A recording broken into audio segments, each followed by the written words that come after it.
Hartman, and I started the Night of True Stories in 2013, quite a while ago. This is our sixth Night of True Stories.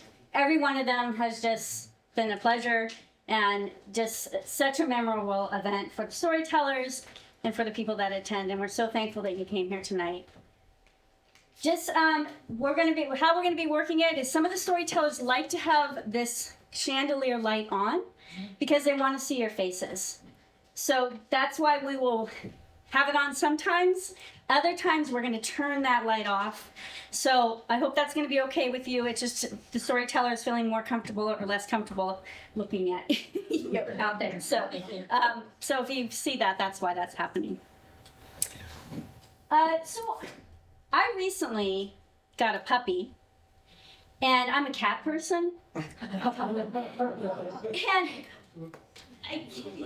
And I decided to take Cooper out on a hike about 3 days after I got him.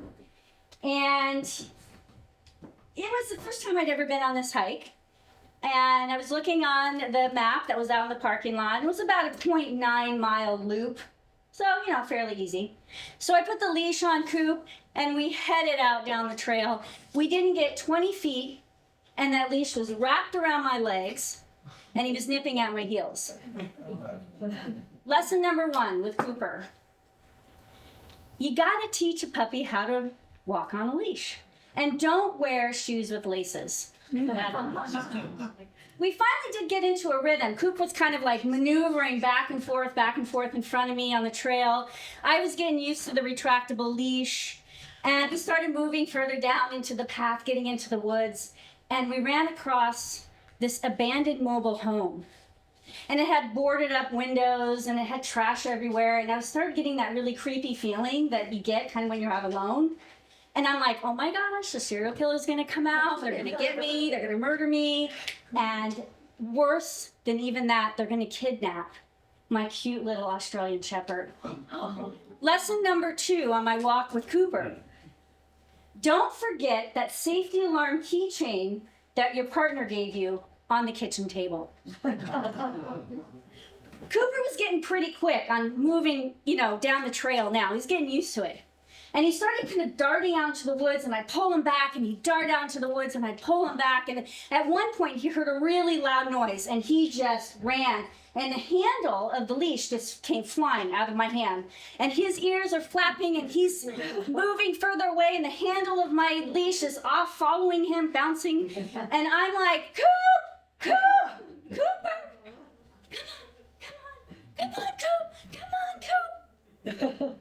Lesson number 3 on my walk with Cooper. Distract from distraction. So get a big stick and have a pocket full of puppy treats. So I'm waving this big stick. I'm like, come on, Coop, come on, you can make it, come on. And of course he comes bouncing back, happy, big old mouthful of leaves. Get that leash right back on him. We start heading further down the trail, and it's starting to get kind of dark, and it's muddy and wet and cold. And I began to realize, this is seeming a lot longer than 0.9 miles. So I'm like, good thing I had my phone with me. So I whip out my phone, and I'm finding the All Trails app, right? And I'm like, okay, Wi-Fi, Coop, no, Wi-Fi. Oh, yes, okay. It says I'm in the middle of fucking nowhere. Okay, lesson number 4 on my walk with Coop. Remember the color of the trail blaze on that map in the parking lot, right? And follow it when you're on the trail. So we finally did get back on. I recentered that app. We got back onto the route. And we started, I think, heading back home. And I knew it because I saw that abandoned mobile home, and it wasn't creepy anymore. I was like, oh my gosh, it's like a beacon of light. I'm like, oh God, it's right around the corner. We made it back into the parking lot. We got into the car. It's nice and warm, turned the heat on, and we headed home. Lesson number 5 on my walk with Cooper. You gotta be prepared when you're heading out into unknown territory. If that's a new hike or if that's getting a puppy for the first time, or if you're telling a story on the stage. So I want to welcome you all to some very prepared storytellers that have worked really hard tonight to bring to you something that can be very scary, and that's to tell a story in front of friends. So I hope that you have a really enjoyable time hearing our fantastic storytellers, and let's start the journey.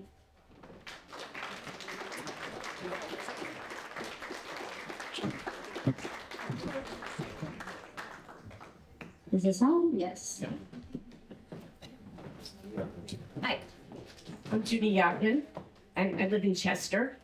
And my story tonight is about how I fought the Cold War. Now, looking around, I think that a lot of you remember the Cold War, right? The story starts at the very beginning of the Cold War in the early 1950s, where I was living in Bayonne, New Jersey, where I grew up. And the beginning of the Cold War was right after World War II. And the United States and the USSR both had nuclear weapons, and they were pointed directly at each other. It's sort of a scary time, kind of like today, only even scarier. And so during the Cold War, I was in elementary school. I was in like first, second, third grade is what I remember of this. And this was in Bayonne. There wasn't much doing in Bayonne, but there was a Navy base, and there was the Maidenform Bra Factory. Was the highlight of the Memorial Day parade. The Bayonne High School band marching behind really liked the Maidenform float. Anyway, I was in elementary school, and it was the Cold War, and so we had what sounded to me like air raid drills, like ERAY. I had no idea that it was air raid drills or what could possibly an air raid be. So I wasn't scared at all. And I liked the air raid drills. They were sort of like fire drills, except that instead of going outside, you walked quickly and quietly down to the basement. And you had to put your arms behind your head like this, both arms. You have to talk to the microphone. And then in a few minutes, the alarm would go off again, and you'd walk quickly and quietly back to your classroom. It was sort of fun. It was kind of like recess. It wasn't as much fun as the fire drill, but it was pretty good. And so that was my experience and how I fought the Cold War when I was in kindergarten and first grade. The next part of my story is 40 years later, and it takes place in Boston, Massachusetts, where I had just gotten a job. This was 1992, the very end of the Cold War. By this time, the Soviet Union had broken up, the Berlin Wall had come down, so nobody was much thinking that there was going to be any kind of nuclear attack on the United States. But nevertheless, I had this job in the U.S. Attorney's Office. I was chief of the Civil Division. Now, you might think that being an assistant U.S. attorney would be glamorous and exciting, prosecuting people like Pablo Escobar or Bernie Madoff or something like that. But I was in the Civil Division of the U.S. Attorney. Our cases, we defended the government when they got sued. So our biggest client was the Postal Service. And they produced lots of cases of people getting hit by post office trucks, not around Saxon's River, but in the city. And so from that job, every time I see a post office truck coming, I jump onto the sidewalk. There's so many accidents. Or we had cases where our client was the Veterans Hospital, VA hospital. They were not medical malpractice so much as television sets falling on the patients while they were in their hospital bed, which happens frequently, apparently. We had many cases of it. Anyway, so my job wasn't all that exciting. So when my boss, the U.S. attorney, asked me if I could stand in for him on a special secret project called COG. I don't know if you know what COG is. I didn't know much about it either, but it sounded like good day out of the office, and I would do this.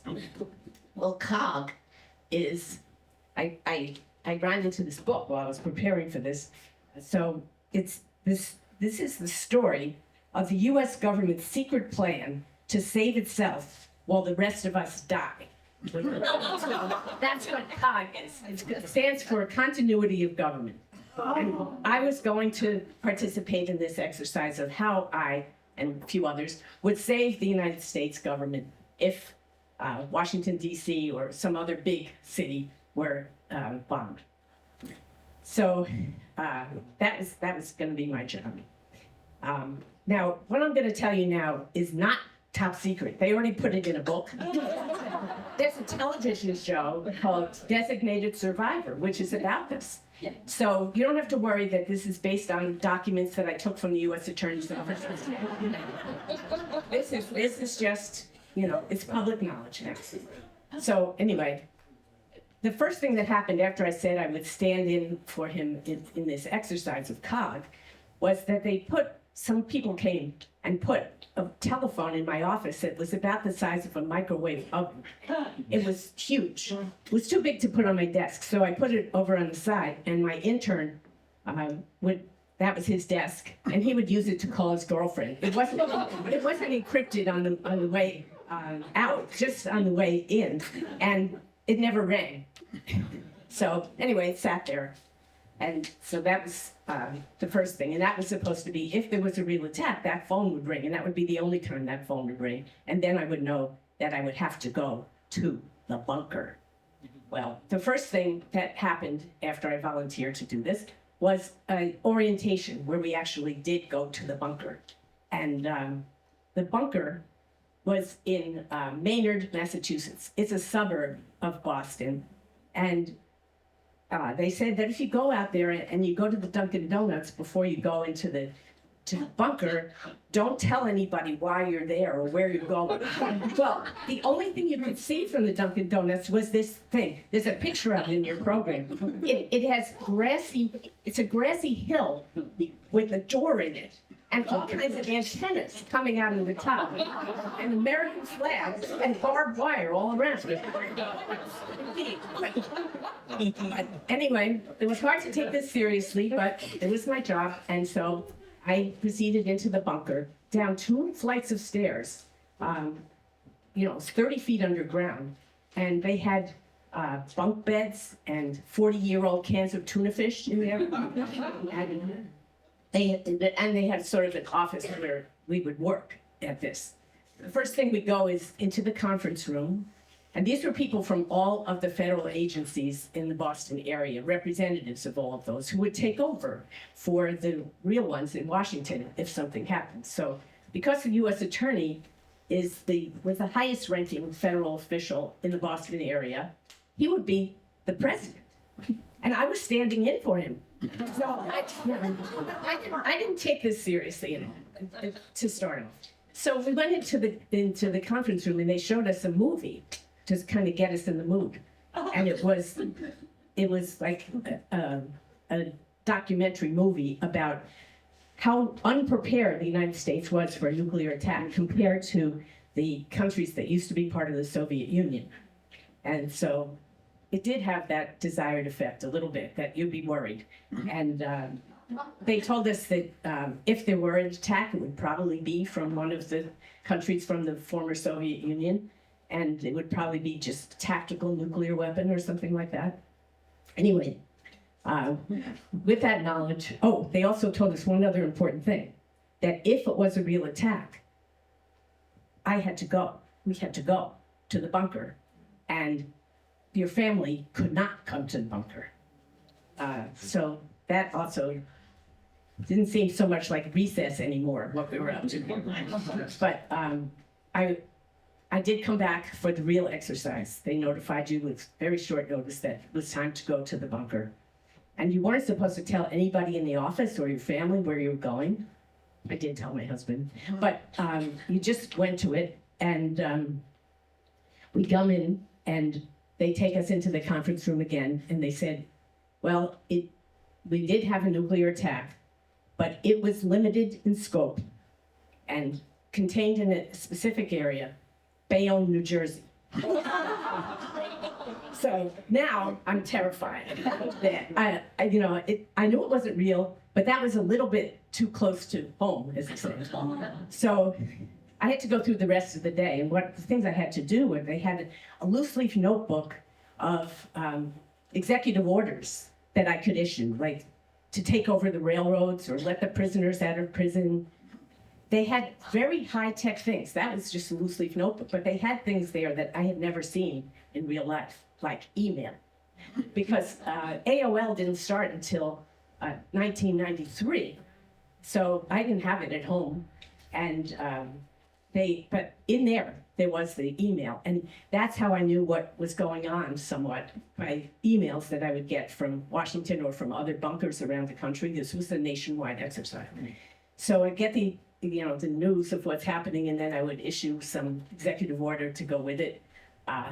And then we had meetings every 2 hours or so where all the other people who were there would tell what they were doing or what they knew. And there were some people with military uniforms, and then there were the people from FEMA, and they were very gung-ho about this exercise. They loved it. And they could make, because of the technology, they could make big colored maps, which right there, and print them out so you could see what was going on. That was nothing like that then in civilian life. Anyway, so that was sort of interesting. But I was really traumatized by this Bayonne, New Jersey. And I was really glad at the end of the day when they let us leave. And when I was going outside and I could see the sky and I felt free, and then I remembered that our family had a plan, that if there was any disaster of any kind, we would just come to Vermont, where we had a house, and we would all meet there. But that conflicted with my obligation to go to the bunker, and I really was struggling with that, and I wasn't sure whether I would go to the bunker and leave my family outside. I didn't know what I would do. Would you? Would you go to the bunker? I don't know.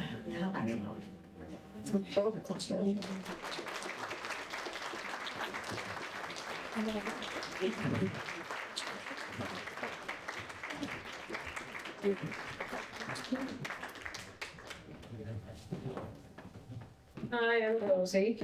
Oops. 1973, I decided to take a trip across the country by myself.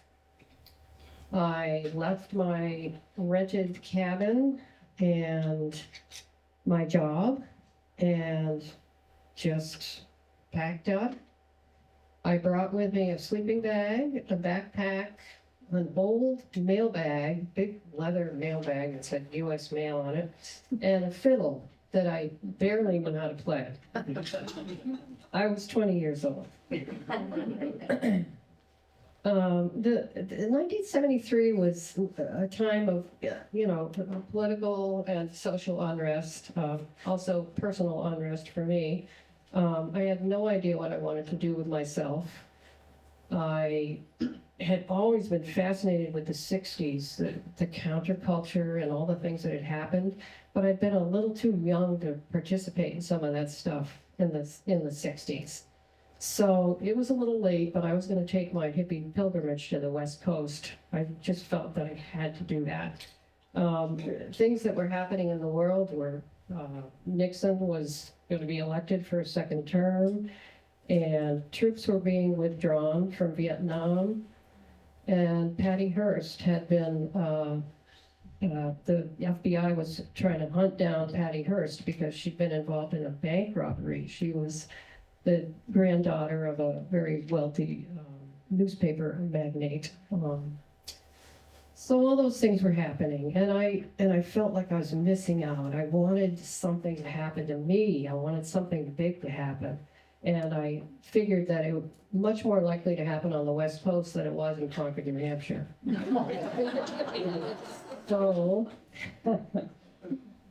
So I arrived in San Francisco. I took a train partway there. And I arrived there and I had on, I realized immediately that I was way overdressed for the weather because I'd been coming from, it's cool on the East Coast. I get there in my leather work boots and my heavy sweater and my long pants, standing on the sidewalk kind of sweating and thinking to myself, everybody's got to know I'm not from around here. And they've also got to know I'm kind of alone and kind of scared. And I thought about the train ride there, and I thought at one point I really wanted to get some coffee and food from the dining car, and it took me half an hour to work up the courage to walk the 2 cars from where I was sitting to the dining car, because there would be all these people I would have to go by. So I was standing there just feeling completely out of place, and I ended up staying in San Francisco for about 2 months. I did have some friends there. I had some family there. I saw some of the usual tourist attractions, and that was exciting. It was different. But I was running out of money. I had not brought a lot of money with me, and I knew that it was probably time to head back east. I got a ride at the San Francisco Ride Center, which was a place you could go back then. If you were traveling, you would find, they would hook you up with somebody who was driving where you wanted to go, and then you would go with them. And I was matched up with these 3 guys that they were driving to Boston, so that worked out well. We would share travel expenses and driving, and they wanted to drive straight through, which was fine with me. I didn't know how big the country was. So the car belonged to one of the guys. It was a 1959 Chrysler Imperial, which is an amazing car. It's enormous. It was light blue, covered with chrome, big wings, and it had California plates. So I thought that was pretty cool too. Somewhere in the middle of Nebraska, I think it was. It was one of those states that's incredibly flat. It was my turn to drive. So maybe about 2 in the morning, I was going to begin driving. We'd been stopped a couple times on the road in the last half hour before we stopped to get coffee. And the first time was for a tail light that was out, I guess, supposedly. And then the second time, they didn't really give us a reason. They just, well, okay, we're just checking you out. So we found this little diner that was open, and I went inside to get coffee and use the restroom. I walked into this place, and there were maybe 2 employees behind the counter and maybe 2 customers. It was the middle of the night. And then there was another table to my left when I walked in. It was 6 or 8 uniformed policemen sitting there having coffee. And I felt like everybody was staring at me. I was sure they were. And it's very uncomfortable. So I self-consciously forged ahead to the restroom, and I went inside, and as soon as I shut my stall door, somebody came into the bathroom with a broom and took a couple swipes at the floor and then left. And I was like, well, that's really odd. So I came out of the restroom. I forgot about coffee. I looked around. The employees and the 2 customers were still there, and I looked over at the other table, and all of the policemen were gone. And I was like, feels like something's up. So I went out to the car, and I said to my traveling companions, I don't think I should drive right now. I told them about what had happened in the diner, and I said, I'm just not comfortable with driving right now, given what just happened, and they all agreed. The thing I didn't tell them, God, my mouth's so dry. The thing I didn't tell them was I had dropped my driver's license on a street in San Francisco and I didn't have it with me. So, thank you.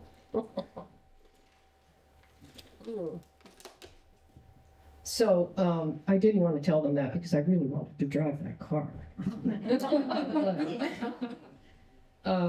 So I got back in the front seat, the passenger seat where I was sitting, and we backed out of our parking spot and started to pull forward. And all of a sudden, the car was completely surrounded by police cars, lights flashing, guns drawn. They were in front of us, they were in back of us, they were on both sides of the car. And we're just sitting there. And thank God nobody moved, nobody waved their arms around or anything. It was good, the response in my car that we were having. So within seconds, an officer came up to the window where I was sitting, and he had a pistol drawn, aimed right at my head. And I was scared. But everybody remained calm, and then he motioned for me to roll the window down, which I did. And he said to me, "Can I see some ID, please?" Well, I was terrified then. I was thousands of miles from home. I had no ID. Nobody had a cell phone back then. I didn't know what was going on at all.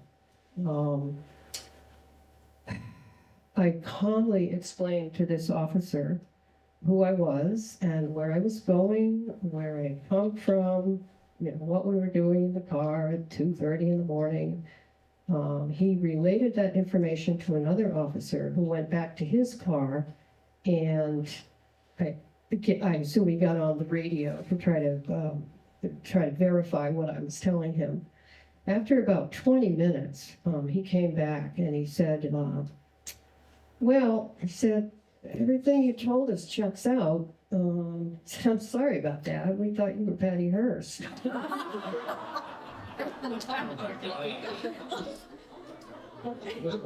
And it was funny because one of the guys in the back, when the police car showed up, he said, we were all like, "What's going on?" And he said, "Oh, they probably think you're Patty Hearst." Well, anyway. About 2 weeks after I got home, my license showed up in the mail with a note from the nice person who had sent it back to me from San Francisco. I realized that, I hadn't seen Jerry Garcia on the street, I hadn't been offered a fabulous job or met anybody fantastic that I was going to move in with or anything. But I had seen a side of myself that I wasn't that familiar with, and it was when I think back to not being able to, walk the length of 2 train cars because of just being self-conscious and not wanting to do that, and what we had just gone through, it made me think differently of myself. I had a new perspective on myself. And somehow, having been mistaken for a wanted fugitive made me feel that I was a sort of a part of this history that I'd missed, the crazy 60s and the early 70s. So I realized when I got home that, in fact, something big had happened to me.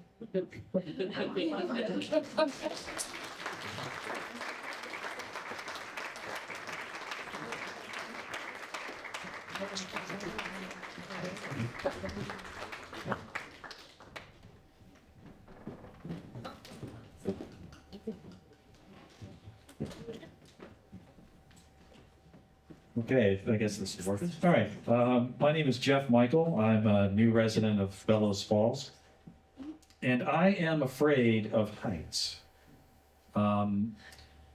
it's not something I can say that I've always had. I can actually point to the pretty much exact moment when I became afraid of heights. It actually reminds me a lot of that Indiana Jones movie where he wasn't afraid of snakes until he falls into the pit full of them. It was kind of like that. I was about 9 years old, and I climbed up this willow tree that was on the bank of a creek in the neighborhood that I grew up in. And I was totally unafraid. I climbed way up into this tree, probably 20, 25 feet, until I put my weight on a branch that wouldn't hold me. I didn't know what I was doing. And so the branch gave way, and everything suddenly started going in slow motion, and I was falling. And I was trying to stop myself from falling by grabbing with both hands like this. And so when I finally hit the ground, which thank God was a mud bank, so it didn't break my back or anything, I had 2 hands full of willow branches. And I landed on my back, and like I said, it was a mud bank, so I created this very Geoff-shaped crater. And from that moment forward, I was terrified of heights because suddenly, I was no longer sure of any time that I went up into a great height, whether or not it was going to be a safe place. And due to some thing that I even now can't really explain, I don't know if it's pop psychology or what it was, but I had gotten this idea in my head, and it stayed in my head, unfortunately, for a long time, that if I just confronted my fear of heights, that somehow I could get past it. So I said, okay, I can do that. I'll confront my fear of heights. So at first it was little stuff. So I climbed the ladder in my grandparents' barn to go up to the second floor, which was really cool because there was all kinds of interesting stuff up there, but it didn't really make any difference as far as the fear of heights was. I was still terrified coming down the ladder. So it didn't work. I tried all kinds of other things, like anytime I was on a rickety set of stairs going up several floors, like a fire escape or something, I would try to be more aware of that and not be afraid, but it didn't work. It didn't work. And so I started this progression of increasingly insane attempts to cure myself of this fear of heights. And so by the time I got to high school, I decided that I was going to take up rappelling. If you know what rappelling is. It's when they take a rope and you throw it off this cliff and you bounce down the side of the cliff, sort of posed like this, holding the rope, and you're kind of looking over your shoulder and making your way to the bottom. At first, I was doing this cliffs that were about 50 or 60 feet. Didn't make any damn difference whatsoever. Still scary heights. So I then moved to a larger cliff, which was at this state park, not far from where I lived at the time, this state park called Bucks Pocket State Park in Alabama. And this cliff was about 150 feet. So I said, well, I'm going to try this, except now I'm going to try what they call Australian style rappelling, which, if you know anything about Australians, is nuts. It's basically what they do is instead of backing over the cliff like this, instead of backing and holding yourself like this, you take the rope over your shoulder and you step. You step over the cliff and you just run down the side of the mountain, basically, towards the ground. And of course, I'm trying this, and I'm like going like, what the hell am I doing? And I'm like trying to get over there. It took me forever to get over the ledge. Finally, I get over the ledge, and I'm just running against gravity, sort of. And again, I was very happy to be at the bottom. Did it work? No. Did not work at all. I was still terrified of heights. So forward a few years, I'm out of high school, and I volunteer for the Army. And as if that wasn't dumb enough, I said, I'm going to go to the United States Army Airborne School in Fort Benning, Georgia, in an attempt to cure myself of my fear of heights. And what this is, it's the Army parachutist school, basically. So where you are jumping out of a perfectly good airplane to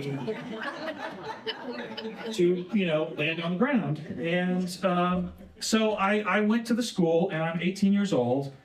And so I am, of course, I'm still terrified of heights. But it didn't take me long to figure out that this was going to work sort of in my favor, because I was more afraid of the instructors than I was of heights. So, and which is a good thing, because it meant that I wasn't going to hesitate whenever I had to jump out of a door or do whatever, because I saw what happens when you do that. Bad things happen when you do that. The first week at jump school was what they call tower week, where you're literally jumping out of these towers. They've made it look like the side of a plane, and you practice jumping out, and you're actually hooked up to this harness and stuff, and you jump out, and you slide down, and they grade you on this. And so based on how well you do, you go on to the next phase, which is called tower week. And that tower doesn't sound so bad, except that you realize these towers were literally left over from like the World's Fair in like 1939 or something. They're 250 feet tall, and they have a parachute that you get hooked into, and they lift you up to the top of this tower, and then they drop you. And so, and while all this is happening, they've got everybody sitting there, so everybody can see everybody else jump. And we got to see all these people jump and hurt themselves. So it's like, of course I'm not going to be afraid at all watching all these people jump, and, the guy who went into the steel and was clinging for dear life and all that. No, I'm not going to be afraid at all. So I managed to get through Tower Week, and then finally get to Jump Week. And in order to graduate from the school, you had to make 5 jumps from a perfectly good airplane. So my first jump was kind of an out-of-body experience. I don't really remember a whole lot about it.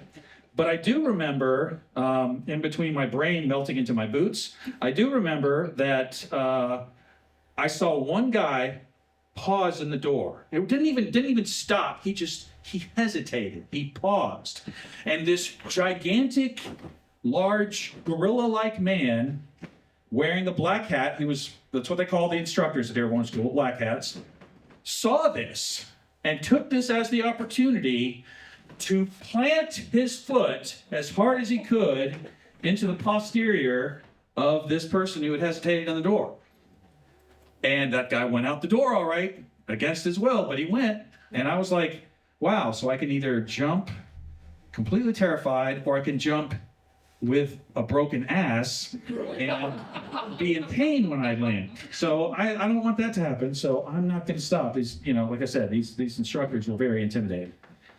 So my second jump, I'm the second person in line to jump out the door. So I'm not the guy standing there, but I'm the guy right behind him. And I'm sitting there, and when I was a little kid, I was really into model trains. And so I'm thinking about how here we are with the door open, and it looks like a little model train set as we're going by, because it's tiny little trees and tiny little roads and tiny little cars, and everything is really small, except you can actually see the little figures moving around on the ground. And I'm just like, oh God, what have I got myself into? And so again, decided, all right, going out the door. And I just didn't even think about it, I just went. So there's my second jump.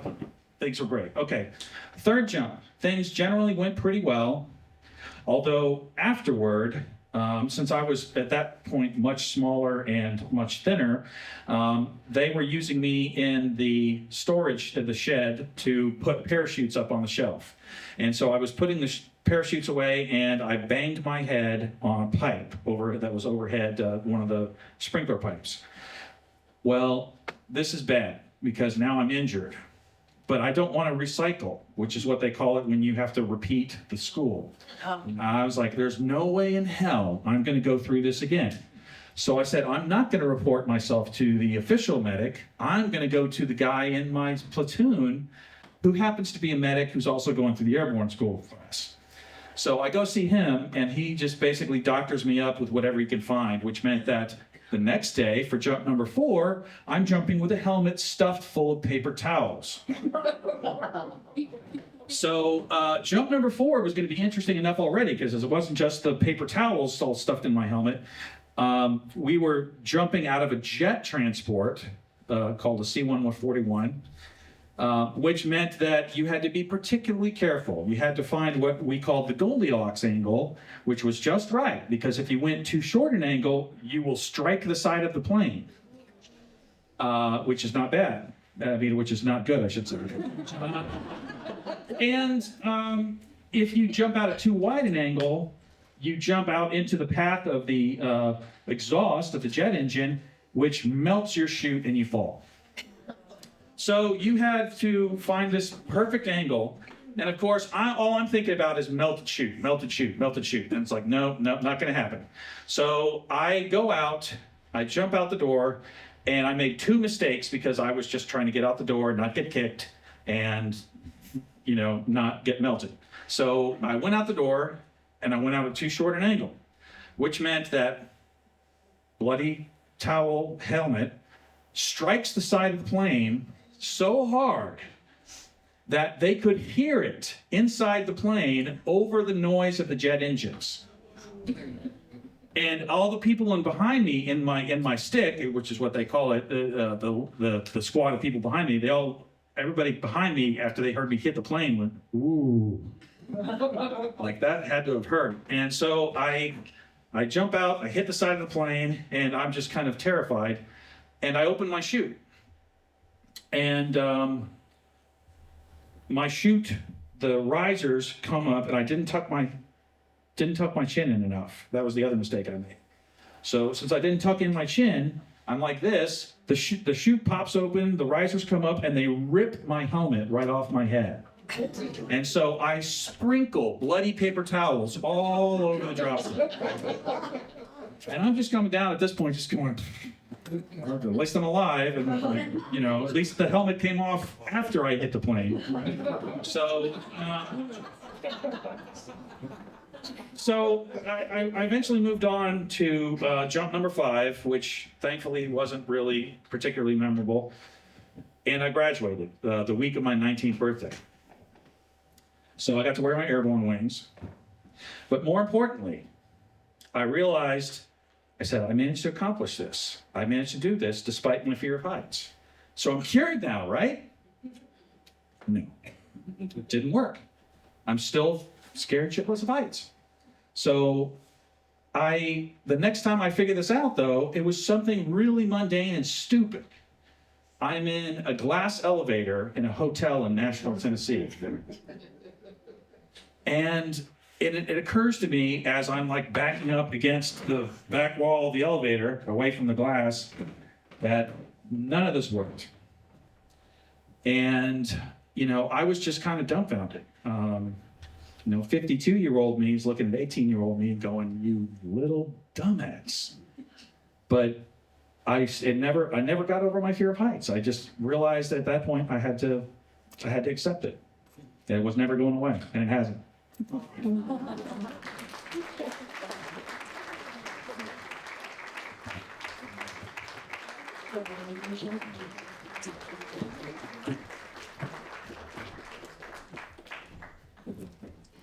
Get Need some help with that? here. Well, Got I it? can probably figure it out one way or the other. I think it's on. Hello. You're on. I'm Pia. I live up on Hartley Hill ways up. I've been here a while. And I'd like to tell you about an experience I had during the first impeachment trial of Mr. T. And,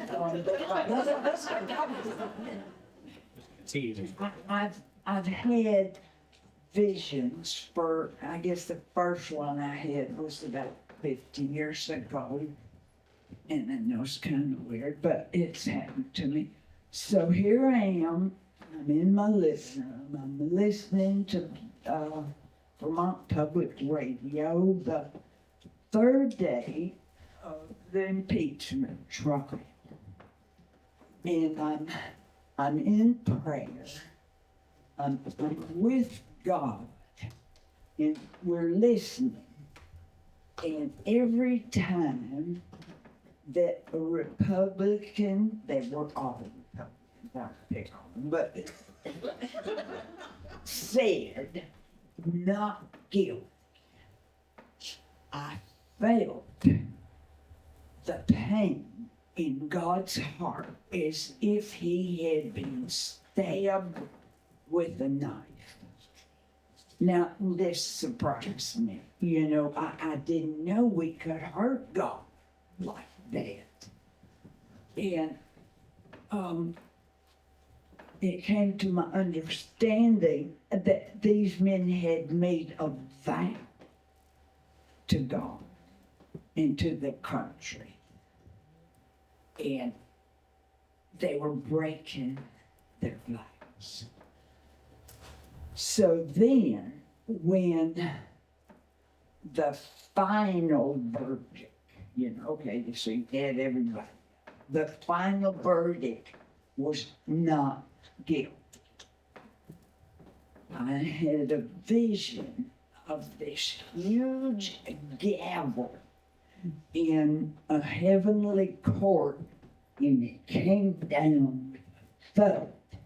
There was a verdict, and that was a judgment on the United States. And the Lord said, those that said that nation that acquits the guilty and condemns the righteous shall not be unpunished. So I wasn't given much detail about what this judgment would entail. As I saw the fires, as I saw the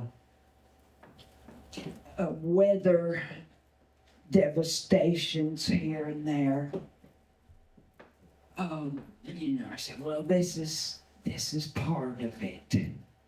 And then through the days, I had other visions, and one vision I saw Mr. T speaking. Like I was seeing him like if he's standing here like this, and I'm looking like y'all are.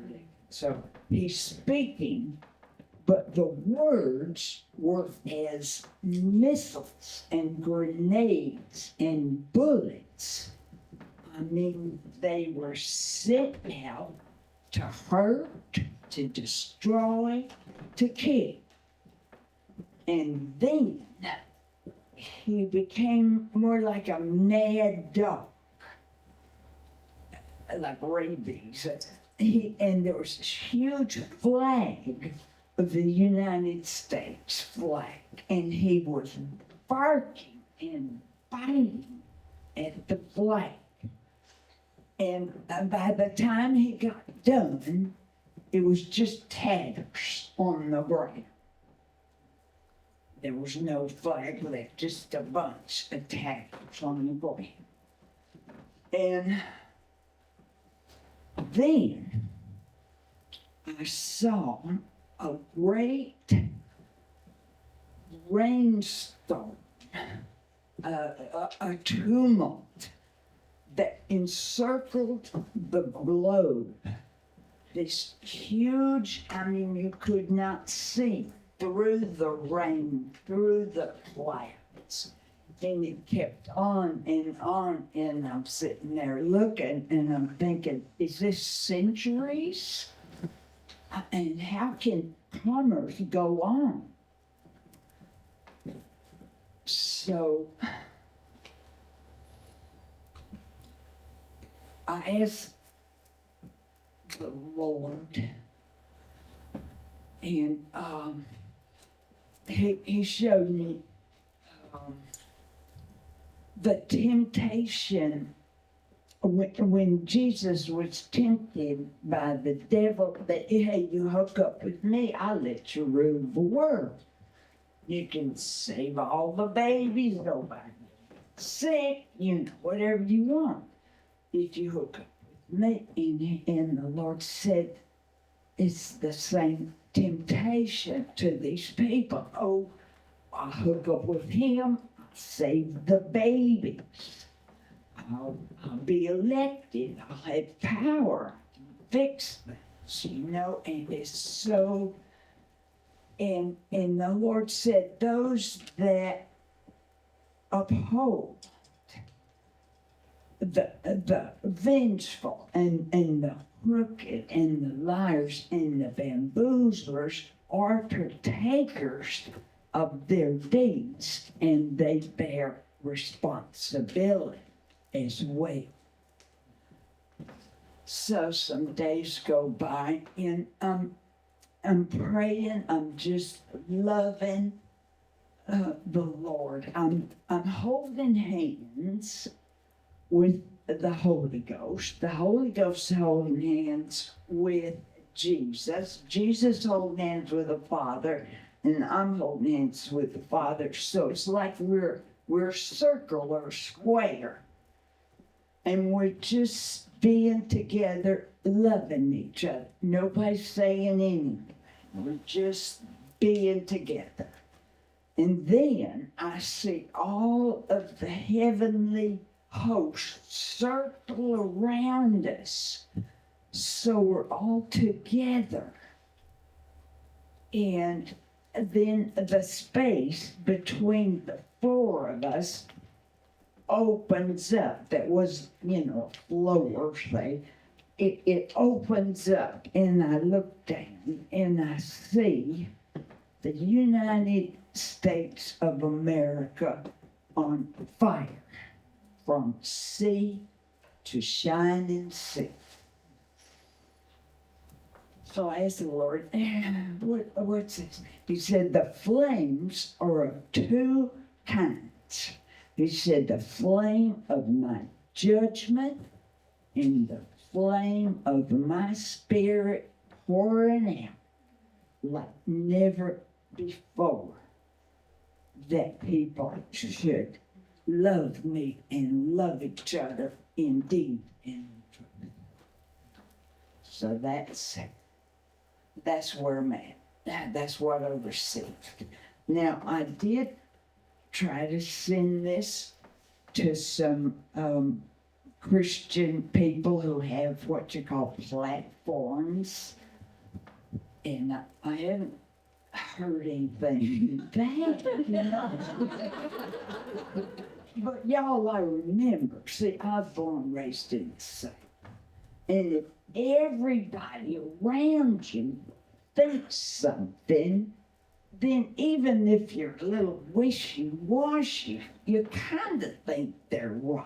I mean, take the prejudice, Or, there's all the, like when I was a kid, there were what we called the holiness people, and they didn't wear jewelry because they thought that would please God. Everybody's got their thing that's not all right and that is all right, and oh God, and God help us, that's all I say.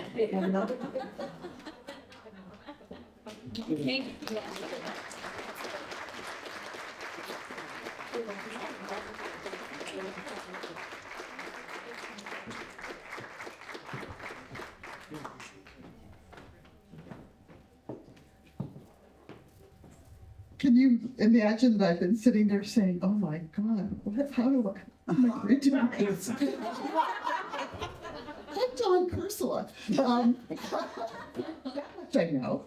And I actually came here from Chicagoland in another century. And I used to come to another hill. Thea is up on Hartley Hill, and I was up on Leach Road up at Saxton's River Orchard every summer at Camp Blessing. Yes, Camp Blessing. And I loved Camp Blessing so much, and I loved Vermont so much that I used to come up every summer when I was a teen and when I was in college. And when I graduated from college, they needed someone to come and staff the kitchen. Well, I was 22, and I said, I can certainly feed 50 people a week for 4 weeks, no problem. By God's grace, we did that. Had a lot of little old Italian ladies that were, they would say to me, how should I do this? And they would say, how do you usually do that? And they would tell me, and I would say, that sounds perfect. Thank you, Lord. So by the way, I was an English literature major. Yes, I'll wear that Greek flag proudly. So when it was time to go back to Chicago, I didn't want to go. I didn't want to go because my heart was here, and I decided I was going to stay. And so, what does an English literature major do to get a job? So of course I worked in a farm stand. And I worked at Allen Brothers quite happily and had a really great time. And then a few years later, I met a guy and he pruned apple trees and he picked apples. And my heart said, oh my God, this is my guy. And so not only I followed my heart and jumped right into his arms. So we got married. Yay! We got married, and would you believe it? I got pregnant. And so there was this great little hospital, Rockingham Memorial Hospital, just up the road from our house. And so we started taking Lamaze classes there. And so, at that point I was quite pregnant. And I remember we were down in the basement of Rockingham Hospital, 8 couples, all on mats, and sitting and watching the teacher. And we learned so much, and it was a great group. And at one point, the teacher said, now I'm going to talk to you about how to push your baby out of your body. So I was looking really, really carefully to see how this went. And she said, this is what you do. And I looked at her and I thought, I want to do this for a job. So we were very close to the end of that pregnancy, and so pretty soon we had a baby. And I was very lucky because my mother and father came from Chicago, and my mom was one of those people she was a born nurturer and a born cheerleader. And so she told me I was such a good mother and that I was doing such a good job. And one of the other gals from my Lamaze class called me up. And I think my baby wasn't even a week old yet. And this other mother called me up, and she was a wreck. She was an absolute wreck. She wanted to know about, how did you breastfeed your baby? And the big thing I remember was her mother told her that she shouldn't take her cloth diapers to the laundromat because the laundromat was a dirty place. So she was trying to wash her diapers in her bathtub. So I thought to myself, this is not good. And the other piece of this was that I knew that this woman had been a librarian at the University of Chicago. And she was brilliant and funny and intelligent, and she was such a wreck. And so I said to myself, we need a mother support group around here. And she should know more than I know. Her baby's 3 days older than mine. Anyway, so I started looking, and this was again before the days of the internet, but I knew that there was this thing called La Leche League because I had read one of their books. And so I got hold of La Leche League. It still is a breastfeeding support organization, and they had groups all over the country. And so I decided I was going to become a La Leche League leader. And I actually called up one of the local leaders and said, hello, I'd like to become a leader. And not knowing it took about 2 years to do that. However, I was still going to the Allen Brothers Church. And so one of my girlfriends and I started a mother support group there. And it was wonderful. And my heart was already starting to sing. And I see some people in the audience that I know from those La Leche League days. Yes. And it was all about having community. So here I am. I'm a La Leche League leader. And Leslie Goldman, who's now our state rep, called me up and said, hey, wouldn't you like to come and talk about breastfeeding at my childbirth classes? Because by now she was the childbirth educator with their practice. And so I would go and talk about breastfeeding. And then she and I were both pregnant at the same time, her with her first baby and me with my third. And she said, wouldn't you like to come and teach childbirth classes for our practice? And you know what I said. I said, good. So I started learning how to become a Lamaze teacher, and I started teaching. And so it used to be a practice here in Bellows Falls. It was 2 of the OBGYNs from Brattleboro would come up twice a week, and they had a lot of people that would go and have their babies in Brattleboro. And so I decided that I was going to go and introduce myself to the practice. And so I walked in and I met one of the smartest women. This is a theme. I got a lot of smart women in my life. I walked in, met one of the smartest women I've ever met in my life, and one of the prickliest women I have ever met in my life. But she was very, very supportive. And so here now I was not only teaching, pretty soon I was not only teaching in Bellows Falls, but also teaching in Brattleboro. And I loved it. I loved it so much, and I was still running La Leche League meetings, so I had that new mother support group that I knew was so important. So I loved helping with breastfeeding, and a whole bunch of La Leche League leaders and doctors and nurses got together and started a whole new profession and a whole new certification called the International Board Certified Lactation Consultant. They're looking at the second one in Vermont. So, yay! So I took this exam, became an IBCLC, and I was, I was so happy. Like, how could you have a better job than to work with parents, new parents, babies, mothers, fathers, parents of all different flavors and kinds and genders and everything else. And it was Brattleboro, so of course that was going on. And so it was wonderful. And there was a new nurse manager down in Brattleboro, and so I thought, well, I should go and introduce myself to her, because this was all my own business. So I walked into her office, and when I walked in, I don't even remember sitting down. I remember her turning around and saying to me, I'm glad you've been enjoying yourself, but you're done. And I said, what? She said, really, any nurse can teach a childbirth class. And I thought, But she kept on talking, and what I realized was I needed to go to nursing school. So I went to nursing school, and I became an RN. Now, RNs never get hired into specialties, okay? You all have to do your med-surg turn first. But there was a new nurse manager that gotten rid of that gal, and she had been a Lamaze teacher, and she and I got along very well. And she said, come on and come work nights 40 hours a week, and we'll teach you a thing or two.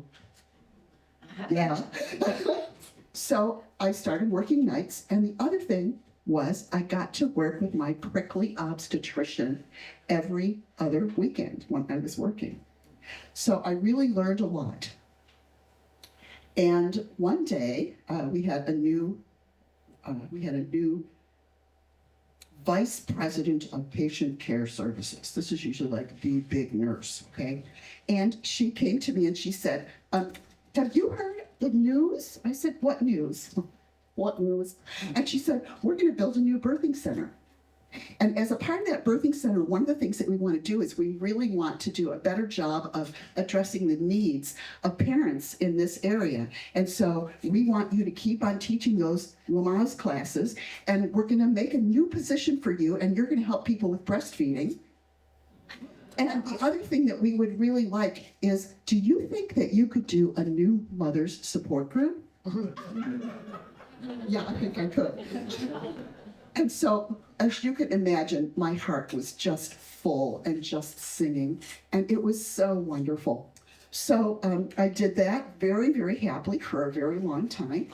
And somewhere along the line there, I also got a master's degree in, and my topic was the transition to motherhood, which makes perfect sense. So, also along the way in there, you might have noticed that when I was walking up these steps, like I left my cane over there because I didn't want to use the cane. But when I was a baby, somebody missed the fact that I had a bad hip. And so when I was in my 50s, I got a new hip. And that was in 2005. And then here I am, I'm 68 years old, and I really needed another hip. And I thought, 68 years old, maybe it's time for me to retire. But my heart was not singing when I thought about retiring. So I kind of retired. And I went, old nurses never retire. We all either go per diem or start working part-time. So I started working per diem. And that meant that they could call me if they were really busy, or they could put me on the list if, they had a hole in the schedule. So that worked pretty well. For about 6 months, I worked off and on here and there. And the last night that I worked was actually New Year's Eve. And then they didn't call me. And they didn't call me, and they didn't call me.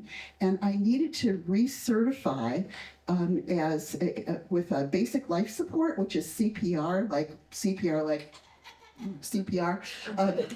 for healthcare professionals. And then the other thing I needed to do was CPR for newborns, which is called neonatal resuscitation.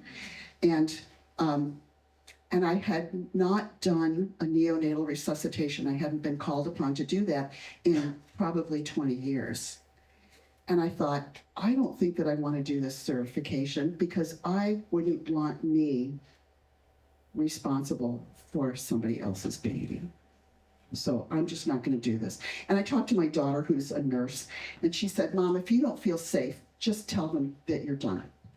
So I said, okay, that's what I'm going to do. But my heart is not singing.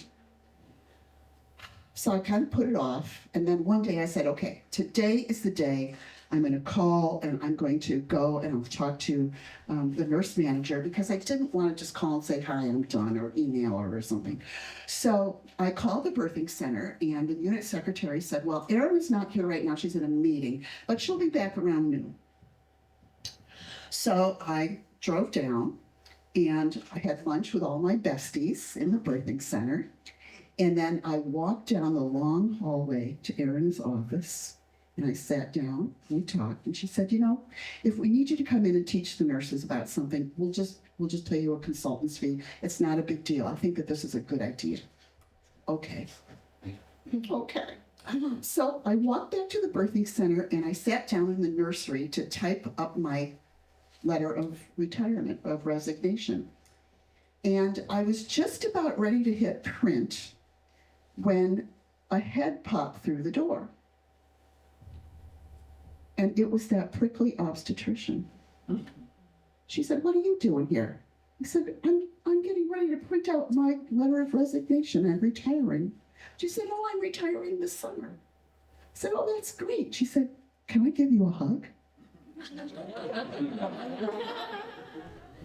I thought the world might end right there. Like, just incredible. And then I thought, what a blessing. What a blessing to run into this woman. What a coincidence, right? So I printed out my letter, and I walked it down to Erin's office and gave it to her. And I was like, okay, I can do this. I can do this. I just got a blessing to go and do this. And I walked down the stairs to where the time clock was, where obviously I'd been working, walking for 30 years. And I walked down there, and a young nurse comes around the corner. One of my favorite prickly young nurses. And she looked at me and she said, Dawn Kersula, oh, I knew I'd see you. And she started to cry. And I said, Juliet, why are you crying? She said, I just had my second baby at home, and it's my first day back at work. I just knew I'd see you. Can I give you a hug? So she gave me a hug, and it was like bookends for my career. And I thought, this is so good. And maybe my heart wasn't singing yet, but I thought I might be starting to hear the melody. So I walked out the door down at BMH, walked out the door, and a voice says, Dawn Kersula is there. And it was Bob Anessa. He's a pediatrician. And he and I actually wrote the first breastfeeding policy for a hospital in the state of Vermont. So that was just fabulous. And so he said, what are you doing here? And I said, well, I'm retiring. He said, well, could I give you a hug? So you know what I said. And so I got that hug, and all of a sudden I hear somebody on the other side of that big curve in the front of the hospital, and the voice says, Dawn Kersula, is that you? And I looked, and it was I'm getting goosebumps. It was the woman whose baby was 3 days older than mine. She said, what are you doing here? And I said, I'm retiring. And my heart started to sing. Now, I have heard it said that coincidences are when God winks at you. But I think he gave me a hug.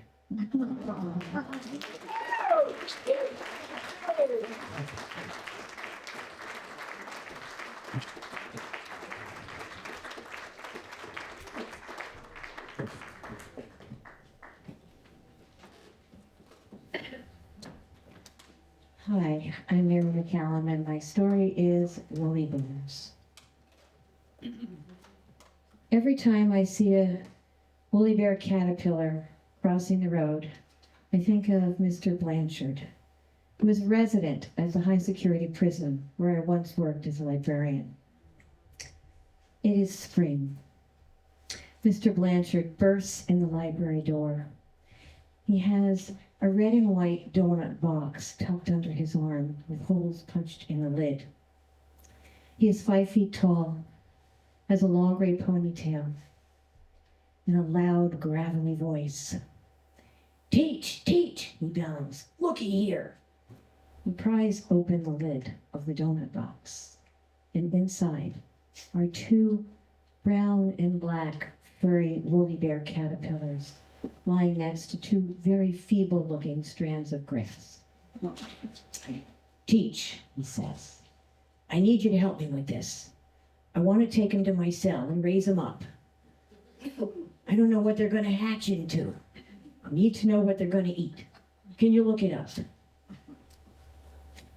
I had no idea that Mr. Blanchard was such a nature lover.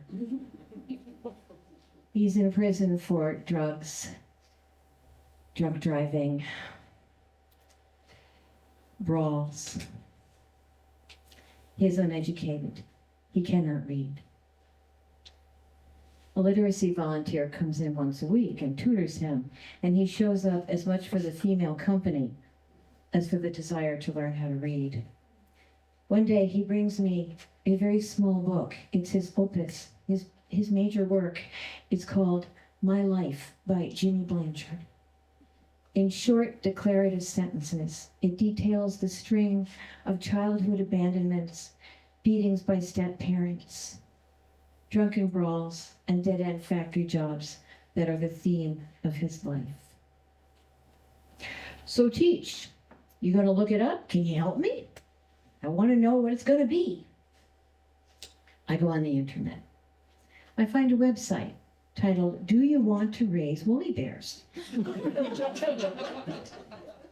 It has diagrams of the stages that they're going to go through and what you should do if you want to hold them in captivity.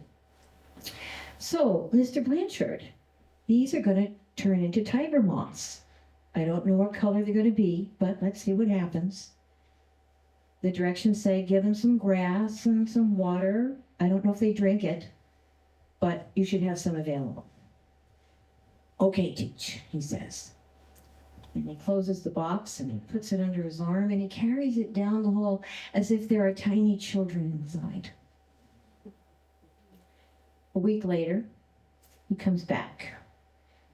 He has the box. He's here to get a copy of the Weekly Flea, a local paper of classified ads that list cheap apartments and used cars. He's always on the lookout in case he gets out. Got to be prepared.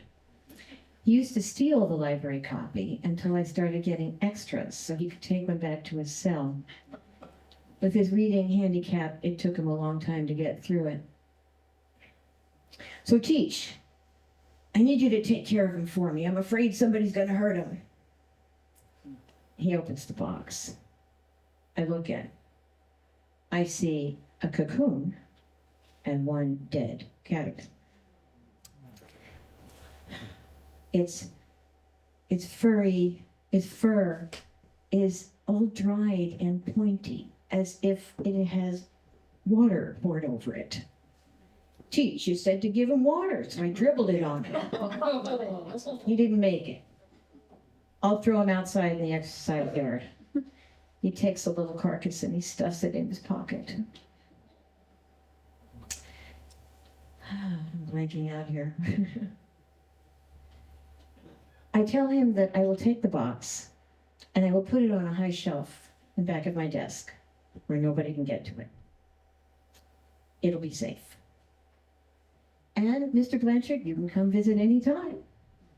Thanks, Teach, he mutters and leaves. Over the next 2 weeks, I check the box every day and I give Mr. Blanchard updates. Other inmates have become engaged in the process of waiting. When I hold the box up against the fluorescent lights of the library ceiling, you can see through the thin, papery skin of the cocoon. There's a little transformation going on in there. Hey, Mr. Blanchard, I say, look at this. Looks like he's getting ready to bust out. He's looking pretty mothy. They love it when you use terms like bust out.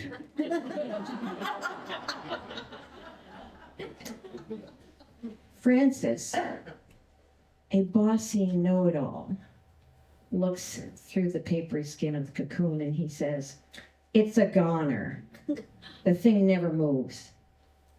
"Shut up," says Blanchard. "What do you know?"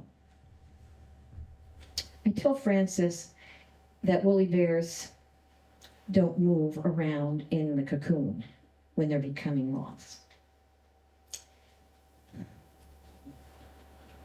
He smirks. Nobody likes Francis. He tells everyone within earshot that he's getting out soon. They hate that. He's been saying that since the day he got locked up. And besides that, they don't hatch, he says to Blanchard. Blanchard shakes his head in disgust. The next day, I asked my inmate library aide, Frankie, if he thinks anything's happening in the cocoon. It's looking very desiccated and I'm starting to fret. Frankie says, "I don't know and I don't care. And I am sick of Blanchard coming in here every day and making a fuss about a goddamn caterpillar." I tell Frankie to be a kinder, gentler inmate. He snorts and goes back to his work. After lunch, I obsessively check the box again. The cocoon is empty, but not broken. I don't see a moth. Then I see a little hole at one end of the cocoon that the moth must have made when it got out. And then I see it clinging to the lid of the donut box. It is a stunning shade of golden brown, the color I imagine a baby chipmunk would be. Its wings have dark brown designs along the edges. Its body is thick and black. It seems to be in a state of suspended animation. Wait till Blanchard sees this, I mutter as I reach for the phone. I know it's lunchtime, so all the inmates are probably in the dining hall, so I call his living unit. A correctional officer picks up. Echo unit, Officer Feats. Hi, this is Librarian McCallum. Would you mind giving a message to Mr. Blanchard when he comes back from chow? Yeah. Tell him he's a father.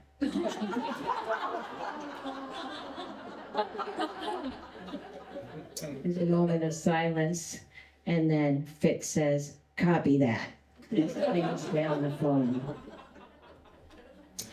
Doesn't take long for Mr. Blanchard to make a beeline down to the library. His stubby 5-foot frame runs through the door, ponytail flying. Teach, teach! Where is he? What happened? Show me. It's a boy, Mr. Blanchard. No shit. How did you find out? I don't know. I'm just joking. But it's really beautiful.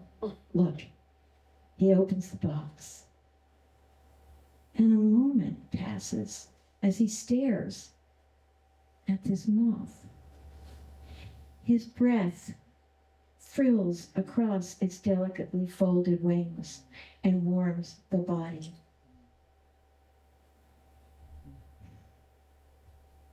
He shuts the lid.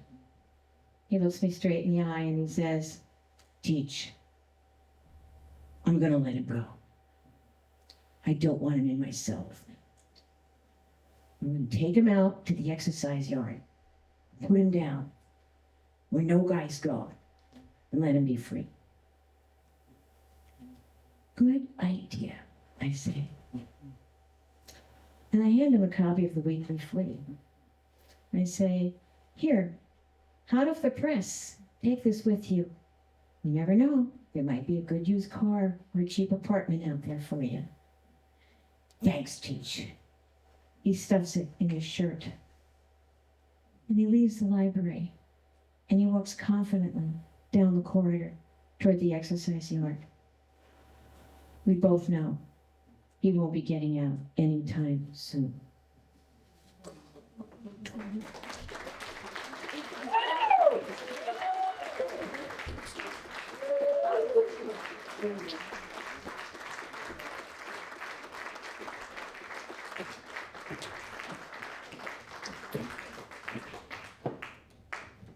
Thank you, everyone, for a wonderful, wonderful evening. And take care heading home. And hopefully we can do this again. Have a good story.